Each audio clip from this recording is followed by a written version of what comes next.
Hey, what up, YouTube? Franchise Sports TV back again with another video, and I got another video. So I'm gonna continue on my, well, not a list, series of underrated or barely praised NBA players. Previously, I covered the great Ben Wallace, and starting back in the summertime, Sharif Abdul-Rahim. So you can check those videos out as you please. This time, I'm going with Glenn Big Dog Robinson. But let me say something right quick. I heard this YouTuber called the 2000s, mainly the early 2000s, as the worst era for basketball. I think meaning as pace. But I have to call Captain false. They actually played defense back then. The scores weren't inflated to what they are now, and players act like men and gave it all on the court, not this load management crap. But anyways, real NBA fans know this modern era has been the worst. But anyway, back to Glenn Robinson. Now, the younger generation probably won't be familiar with Glenn Robinson. I remember him real well. Now, he wasn't the top player of the 90s and 2000s, of course, but he was probably one of the better shooters, mid-range and three-point shooters of this era. And also, he had a way of taking the ball to the basket as well. He was part of that big three that the Milwaukee Bucks had in the early 2000s of him, Sam Cassell, and of course Ray Allen. Big time star at Purdue and the state of Indiana in high school. He played with the, of course, Milwaukee Bucks, the Atlanta Hawks, and then the Philadelphia 76ers. That ended his career with the San Antonio Spurs in 05, also winning the ring with the Spurs. I think I only played 6 games with them. I think. I do recall. I think he did. But Glenn Robinson was born on January 10th, 1973 in Gary, Indiana. He barely got to play basketball because his mother took him out of sports because of his poor grades and made him get a job. But when he was in high school, he was a basketball stud playing at Theodore Roosevelt High School in Gary, Indiana. He was part of the 3 Indiana sectional title teams, 2 regional, and that state championship he won his senior year back in 1991. In order to win that championship, he went against fellow future NBA player Alan Henderson, who had attended a rival school that was located in Indianapolis. It was a highly anticipated matchup that was, you could say, put in the history books. But forward Alan Henderson had a career that spanned from 95 to 2007, playing on teams for the Atlanta Hawks, Dallas Mavericks, Cleveland Cavs, and Philadelphia 76ers. But back to Robinson. He won the 1991 Indiana Mr. Basketball Award. He was a McDonald's All-American and won the MVP in that game along with Chris Webber. Well, he didn't win the MVP, but he won the MVP award along with Chris Webber in the Dapper Dan Round Ball Classic. Not an MVP in the McDonald's All-American. The fall, Robinson attended Purdue University. And there he gained his nickname Big Dog Glenn Robinson by a school custodian before he could play for the school. Damn.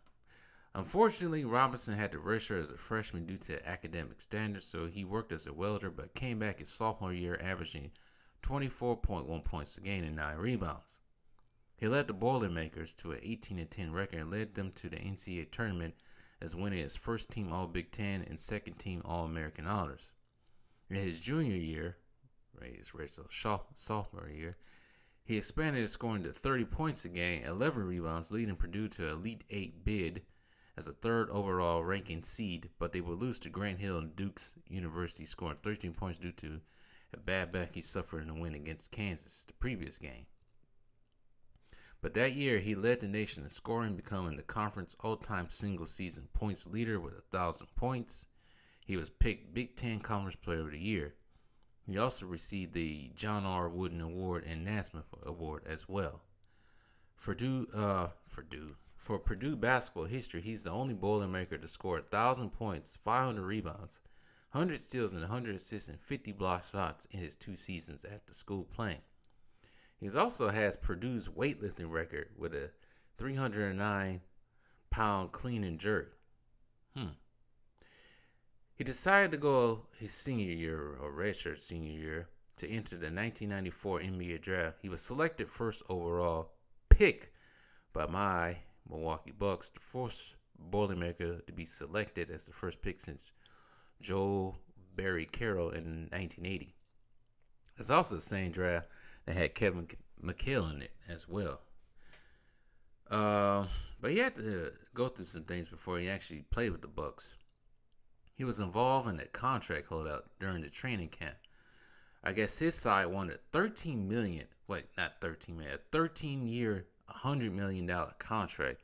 Something unheard of at the time. I guess nowadays that's really nothing. Eventually, Robinson did sign a 10-year, $68 million contract that is still the richest NBA contract to this day. As a result of that contract, a salary cap was created for the rookies the next year. But Robinson did not disappoint. He led all rookies in points at 21.9 points per game, named Rookie of the Month twice. He was an NBA All-Rookie First Team and finished third behind Grant Hill and Jason Kidd in Rookie of the Year votes. Actually, technically, he finished second because both Grant Hill and Jason Kidd, I think, had the same amount of awards, and they both, not awards, but votes, and both won Rookie of the Year, Cole. But along with the team of Vin Baker, Alton Lister, and John Barry under Mike Dunleavy Sr., Robinson helped the Bucks to a 34-48 record. It was an improvement. No playoffs, but they actually just missed it by one game, losing the spot to the 8th seed Boston Celtics. As he continued to grow as a player, Big Dog recorded some of the best statistical season for the franchise. One game he shot 70% from the field against the Washington Bullets, who are now the Washington Wizards. But once again, the Bucks would miss the playoffs. Robinson played all 82 games as well, started averaging 20 points a game, grabbing 6 rebounds and 3 assists for averages. But this year, the second year, the Bucks finished the season worse than they did when he first got there. Even with the addition of a former All-Star Terry Cummings and Kevin Duckworth, but an older Terry Cummings who played with the Bucks back in the 80s. The Bucks finished the season 25-57, a season just killed by injuries to key players.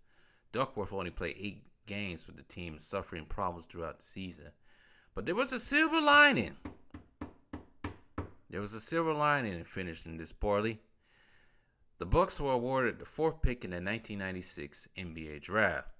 The Bucks would select Stephon Marbury at first, but traded Marbury for UConn standout Ray Allen.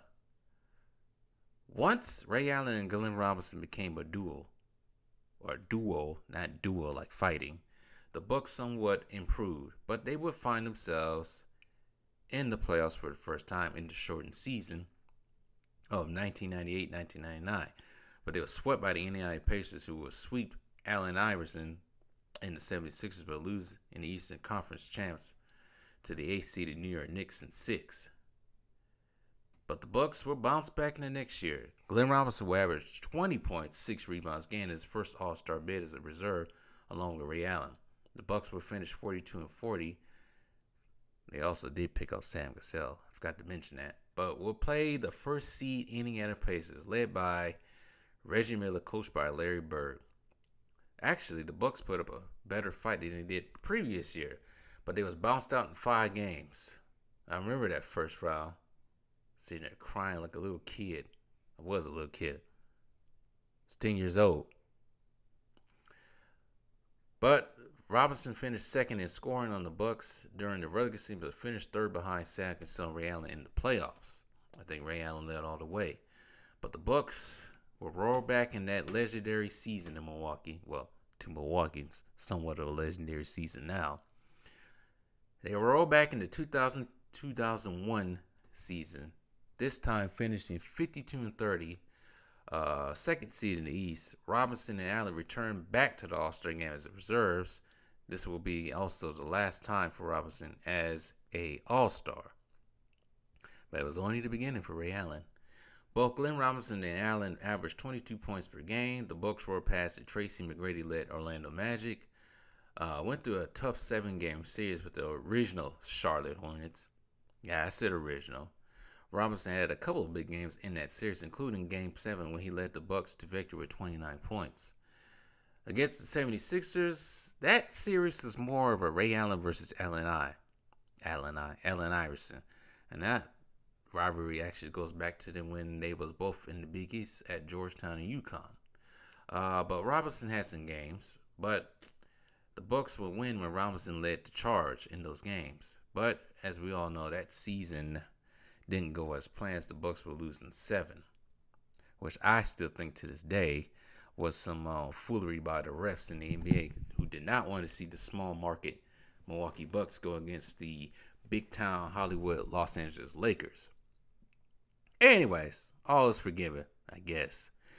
After that season, the front office of the Bucks was starting to get shaky. Ray Allen wasn't too excited about George Karl. I don't think any of the players were really excited about George Karl. The 2001-2002 season was pretty much a disaster for the Bucks. But at one point in time, the team looked like it was going to repeat the same production of high-power offense and overall as a team. It was 35-25 around March, but would lose 16 out of 22 games and not even make it to the postseason. This season was the last for Glenn Robinson. In the offseason, he was traded to the Atlanta Hawks for former Bulls great Tony Kukoc. Robinson only spent one season with the Hawks. He was supposed to help the star Sharif Abdul-Rahim as well as Jason Terry, but the Hawks failed to make it to the postseason. He did average, Glenn Robinson, 20 and shot a career best from the free throw line at 87.6%. But in the offseason, he was traded again to the 76ers to team up with Allen Iverson as a second scoring option. But as fate would have it, both players dealt with injuries and failed to make it to the postseason. And the next season, Glenn Robinson didn't play. He was hurt for most of that. And then he was traded to the New Orleans Hornets but did not play. He was waived by the Hornets. Later in the 04-05 season, I should say, he was signed with the San Antonio Spurs April of that year. Mainly, the Spurs signed him for shooting purposes, but he will get a ring with the Spurs as they will beat the Detroit Pistons in that defensive battle in the NBA Finals in 7 games.